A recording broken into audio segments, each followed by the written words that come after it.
I have to tell you, I am at a loss to understand why my Republican colleagues are so insistent in providing even more tax breaks to millionaires and billionaires that they are willing to take food from children.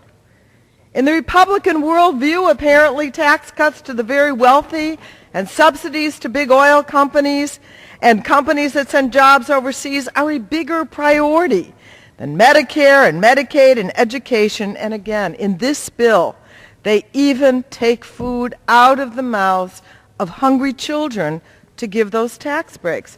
Understand what this bill does. The Commodity Supplemental Food Program, which provides low-income seniors with emergency food and nutrition education, is cut by more than 20%, or $40 billion. In this bill, the Republicans will take food out of the mouths of hungry, poor, old people. The SNAP Reserve Fund will get $2 billion left. SNAP, formerly called food stamps, provides critical nutrition support to low-income families.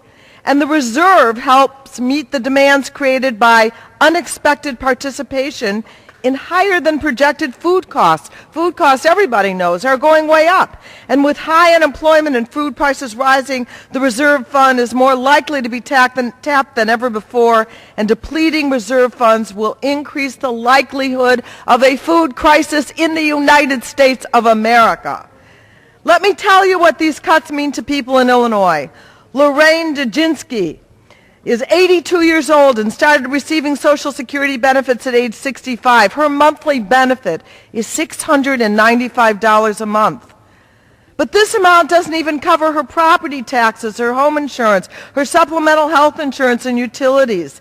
That amounts to well over $700. She relies partially on the SNAP, or food stamp program, to feed herself. Her monthly benefit is $16, the minimum SNAP amount allotment. The Republican cuts likely mean that other seniors like Ms. Djinsky will be turned away from SNAP if they find themselves in that circumstance next year. Our seniors deserve better.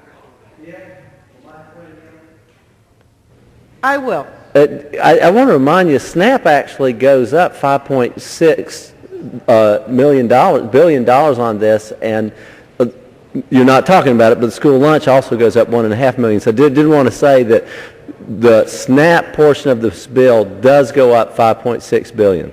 And I thank the gentlewoman for yielding. And it's still below, what is that? The president's? It's still $2 billion lower than the president's request. And at this time, we want to make sure the money is there at a time of high unemployment, of disappearing 401ks and savings. And the Emergency Food Assistance Program is cut by more than 20%, or $60 million. And TFAP provides commodities to food banks to assist in relief efforts. And with unemployment still high, and I know this in my district, many people who used to contribute to food banks are now waiting in line to get the food, to keep food on their tables. And with diminished federal support, they may show up only to find empty shelves. And then we get to the WIC program. I'm a mother and a grandmother, and for the first time in American history, we will turn away eligible mothers and children from the program, an effective program. With it, infants and children can get a healthy start in life, and without it, they can suffer from lifelong health problems. For every dollar spent, WIC provides health care savings of as much as $3. $3 for every $1 spent. So we talk a lot about children, we talk a lot about seniors in this House, but let's be clear, the choice before us is not whether we have to deny children food in order to reduce the deficit.